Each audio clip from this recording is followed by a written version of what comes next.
जब तक आप थकेंगे नहीं आपकी थकावट दूर नहीं होगी। मुझे थकावट हो रही है या सोने के बावजूद हम फ्रेश नहीं उठते या हमारी नींद पूरी नहीं हुई कि you have to take some rest, relax, sit back and take care of your personal needs. में से नींद की कमी है, लैक ऑफ एक्सरसाइज है, प्रॉपर डाइट का ना होना है और डिहाइड्रेशन कि बॉडी के अंदर क्या चेंजेस हो रही हैं जिसकी वजह से उसको थकावट हो रही है। अस्सलाम वालेकुम। अक्सर हमें ये सुनने को मिलता है कि मेरे एनर्जी लेवल्स कम हैं, मुझे थकावट हो रही है या सोने के बावजूद हम फ्रेश नहीं उठते या हमारी नींद पूरी नहीं हुई। तो आज हम बात करेंगे इस टॉपिक पे कि हम थक क्यों जाते हैं, हमें थकावट किस वजह से होती है और हम नींद पूरी लेने के बावजूद भी फ्रेश क्यों नहीं रहते। जैसे बच्चा रोता है किसी चीज़ को मांगने के लिए, इसी तरह से हमारी बॉडी या ब्रेन भी एक कॉल देता है हमारी कि you have to take some rest, relax, sit back and take care of your personal needs. तो थकावट की बेसिक वजूहत तो कई किस्म की हो सकती हैं जो हर बंदे में पाई जा सकती हैं, जिसमें से नींद की कमी है, लैक ऑफ एक्सरसाइज है, प्रॉपर डाइट का ना होना है और डिहाइड्रेशन है। ये सारी चीज़ें किसी भी वक्त किसी भी इंसान में होंगी तो वो उसको थकावट का एहसास होगा। वो अपने आप को थका थका महसूस करेगा, आंखें भी उसकी जैसे नशे में होती हैं वो होंगी, काम करने को दिल नहीं करेगा, सुस्ती उसको हो रहेगी। तो बाज़ औक़ात इस तरह से होता है कि मतलब कि उसको खुराक भी प्रॉपर मिल रही है, एक्सरसाइज भी वो कर रहा है, नींद भी उसकी पूरी है, कोई उसके ऊपर स्ट्रेस वगैरह भी नहीं है, तो उसके बावजूद वो थकावट महसूस करता है, लैक ऑफ एनर्जी महसूस करता है।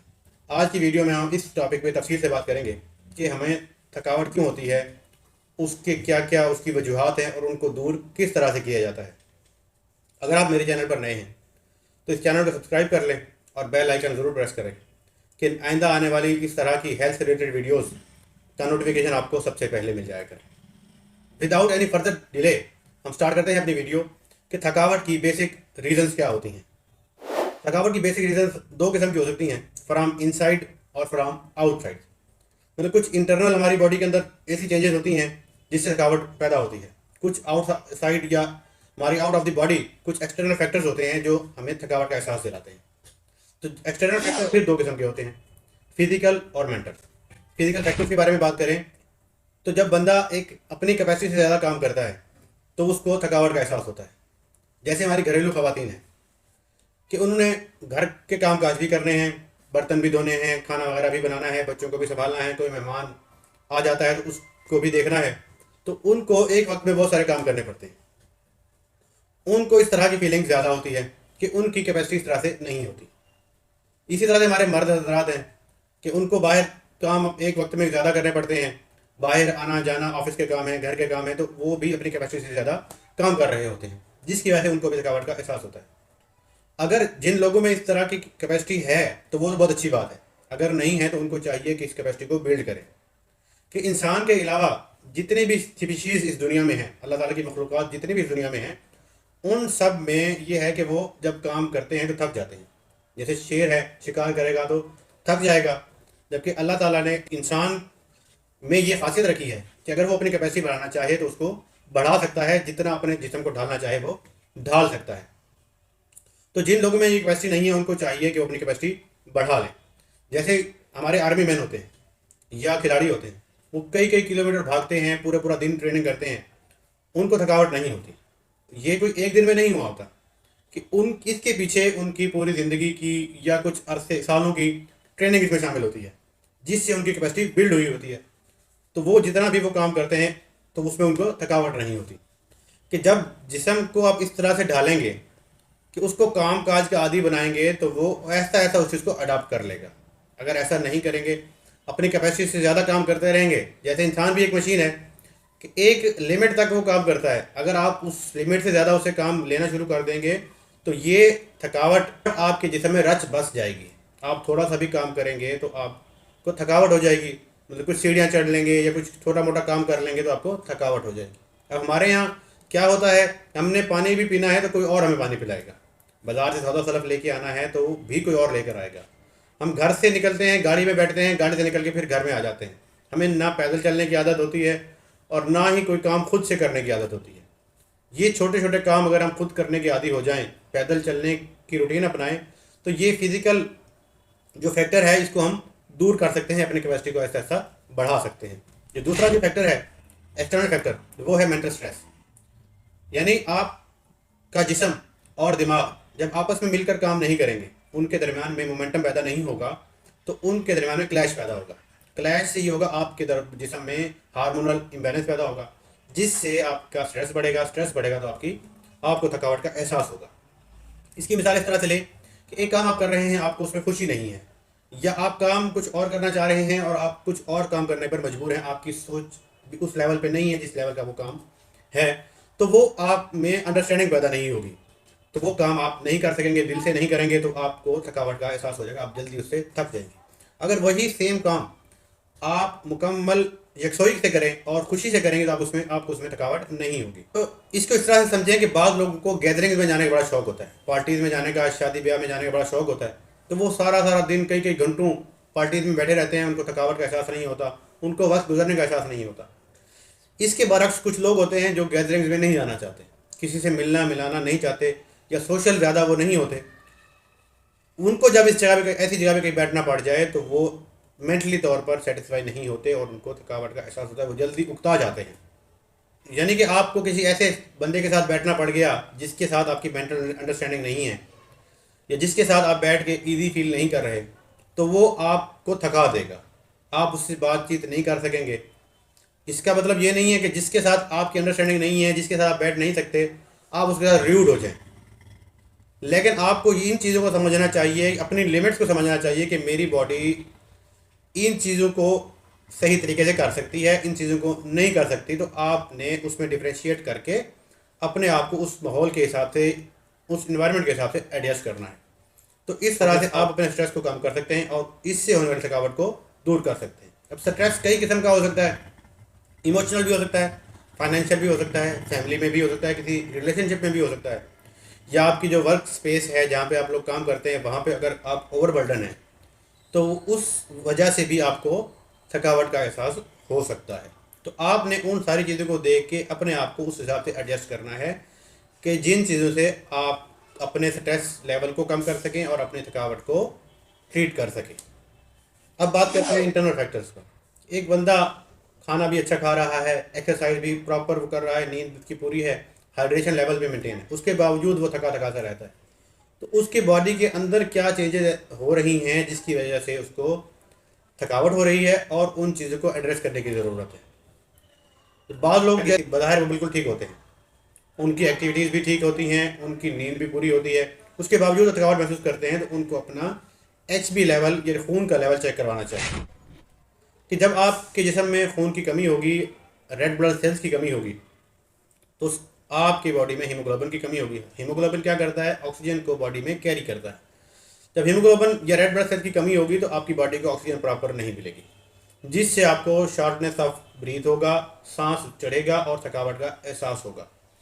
ऐसे तमाम मरीजों को अपना HB लेवल चेक करवाते रहना चाहिए। ख़ुसूसन हमारी घरेलू ख़वातीन, जिनके मखसूस अय्याम में बाज़ औक़ात ब्लड लॉस बहुत ज़्यादा हो जाता है, तो उनको खून की कमी ज़्यादा होती है और उनको इस चीज़ का एहसास भी नहीं होता, और ये अनअटेंडेंट काफ़ी अर्से तक चली जाती है और खून की कमी उनको बढ़ती चली जाती है और उनको फिर कॉम्प्लिकेशन आना शुरू हो जाती है। इसके बाद दूसरी जो रीज़न इंटरनल फैक्टर में आती है, वो ये है विटामिन बी कम्प्लेक्स की कमी। विटामिन बी कम्प्लेक्स 8 विटामिन का मजमूआ है जो बॉडी में मुख्तलिफ किस्म के फंक्शन सर अंजाम देते हैं, जिनमें से कार्बोहाइड्रेट, फैट्स और प्रोटीन मेटाबॉलिज्म सर फहरिस्त है। ये सारी चीज़ें हमारी बॉडी में एनर्जी प्रोडक्शन के लिए यूज़ होती हैं। जब इन विटामिन की कमी होगी, एनर्जी प्रोडक्शन हमारी बॉडी में कम होगी, जिसकी वजह से हमें थकावट का एहसास भी ज़्यादा होगा। अगर आपको बगैर किसी वजह के थकावट हो रही है, तो आपको कम अपने विटामिन B12 के लेवल चेक करवाने चाहिए और अपने डॉक्टर के मशवरे से उनकी ट्रीटमेंट करनी चाहिए या कोई सप्लीमेंट वगैरह लेना चाहिए। नेक्स्ट जो रीज़न आती है, वो आती है विटामिन डी की कमी।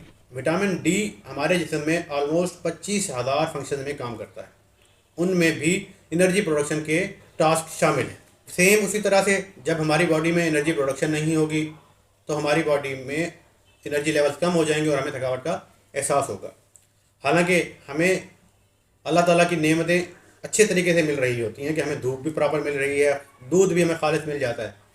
लेकिन होता क्या है कि हमारे बच्चे, ख़ुसूसन हमारी बच्चियाँ, दूध पीने में रिलक्टेंट होती हैं कि दूध नहीं पीती, या उनको कह दिया जाता है या वो खुद समझती हैं कि धूप में जाने से उनका रंग काला हो जाएगा, तो वो वहाँ धूप में भी नहीं जाती और उनको विटामिन डी की कमी हो जाती है। उसके अलावा हमारे आजकल के रहन सहन में हमारे घर इतने कंजेस्टेड हो गए, लाइफस्टाइल इस तरह का हो गया कि हमें धूप में जाने का टाइम नहीं मिलता, जिस वजह से भी विटामिन डी के लेवल्स आजकल की पॉपुलेशन में बहुत कम आ रहे हैं।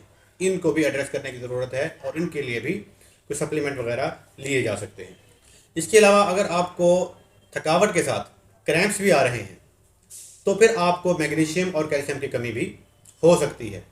इन चीज़ों को आमतौर पर समझा नहीं जाता, आमतौर पर एड्रेस भी नहीं किया जाता, लेकिन इनकी कमी की वजह से भी थकावट और क्रैम्प्स आ सकते हैं।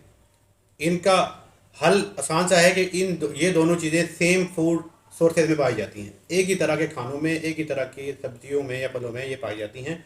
उनको यूज़ करके आप इनकी कमी को भी दूर कर सकते हैं। इसके अलावा इंटरनल फैक्टर्स में कुछ बीमारियां आती हैं, जो बीमारियां हमारी बॉडी पे इफ़ेक्ट करती हैं और हमें थकावट का या कमज़ोरी का एहसास दिलाती हैं, जिनमें सबसे पहले ओबेसिटी है। मोटापा आपको ज़्यादा थका देता है, क्योंकि आपको या आपकी टांगों को ज़्यादा देर तक ज़्यादा वज़न उठाना पड़ता है। जितना वज़न आप उठाएंगे उतनी आपको थकावट जल्दी होगी। इसलिए अगर आप ओबेसिटी का शिकार हैं तो लामहला आपको इंसुलिन रेजिस्टेंस भी ज़्यादा होगी।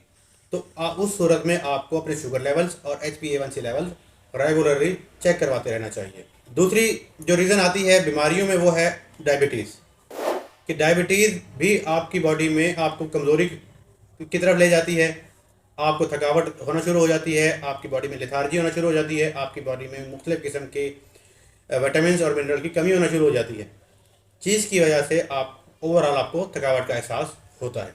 अगर आप डायबिटीज़ का शिकार हैं तो आपको अपने शुगर लेवल रेगुलर चेक करने चाहिए और उनको विद इन रेंज रखने की कोशिश करनी चाहिए, और अपने HbA1c लेवल्स भी चेक करने चाहिए, ताकि आपको पिछले 3 महीने का पूरा रिकॉर्ड मिल जाए कि शुगर कंट्रोल आपका कैसा है। इसके बाद गुर्दों की बीमारी का बार बार पता नहीं चलता, बड़े अरसे तक अंडरलाइंग हमारी बीमारी चलती रहती है और हमें एहसास भी नहीं होता, और इतने इश्यूज हेल्थ बढ़ जाते हैं कि वो हमें एंड स्टेज रीनल डिजीज तक ले जाते हैं। इसलिए कम से कम साल में एक मरतबा अपने RFTs यानी सीरम क्रिएटिनिन और सीरम यूरिया चेक करवाते रहना चाहिए।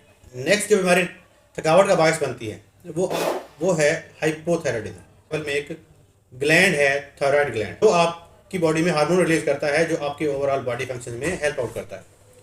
जब इसकी कमी होती है बॉडी में तो ये आपको थकावट का एहसास दिलाता है, और ये one of the main reason है थकावट की। हाइपोथायराइडिज्म का शिकार हैं तो उसको भी आपने ट्रीट करवाना है, उसके लिए भी आप अपने थायराइड के टेस्ट करवाएं और उसकी प्रॉपर ट्रीटमेंट करवाएं। अब आखिर में आपको मैं एक टिप देता हूं कि जैसे मैंने शुरू में बताया कि जब तक आप थकेंगे नहीं आपकी थकावट दूर नहीं होगी। ये क्यों कहा जाता है कि जब आप भागना शुरू करते हैं, एक्सरसाइज शुरू करते हैं, वॉक शुरू करते हैं, तो आपकी बॉडी में स्ट्रेस हार्मोन्स जो हैं वो कम होना शुरू हो जाते हैं। जैसे जैसे आप वर्कआउट करेंगे, जैसे जैसे आप ज़्यादा करेंगे तो आपकी स्ट्रेस कम होना शुरू हो जाएगा। स्ट्रेस कम होगा तो आपको थकावट का एहसास भी कम होगा। इसीलिए कहा जाता है कि आप मॉर्निंग वॉक लाजमी किया करें। इससे आपको एक पूरे दिन के लिए एनर्जी बूस्ट मिलता है और पूरे दिन में थकावट का एहसास कम होता है। इवन कि यहाँ तक भी कहा जाता है कि अगर कोई बंदा खुदकुशी करना चाहता है, उसको भी अगर कहा जाए कि तुम वॉक स्टार्ट कर दो या एक्सरसाइज स्टार्ट कर दो, तो 15 से 20 मिनट की वॉक या एक्सरसाइज के बाद उसके जहन से खुदकुशी का भूत भी उतर जाएगा। मतलब ये हुआ कि ये फिजिकल एक्टिविटी इतनी इफेक्टिव है हमारी बॉडी के लिए, हमारी कैपेसिटी बिल्डिंग के लिए, हमारे स्ट्रेस लेवल को कम करने के लिए और ओवरऑल हमारे एनर्जी लेवल को बढ़ाकर थकावट को कम करने के लिए। उम्मीद है आपको हमारी वीडियो पसंद आई होगी। आज की वीडियो में हमने जो कुछ डिस्कस किया उसको अपने सामने रखते हुए उसके मुताबिक अगर आप किसी चीज़ का शिकार हैं या इन अमामिल की वजह से किसी वजह से आपको थकावट हो रही है तो उनको एड्रेस करें और उनको दूर करने की कोशिश करें, तो इंशाल्लाह आपकी थकावट हमेशा हमेशा के लिए दूर हो जाएगी और आपको सुस्ती का एहसास नहीं रहेगा। अगली वीडियो तक के लिए इजाज़त दीजिए। अल्लाह हाफ़िज़।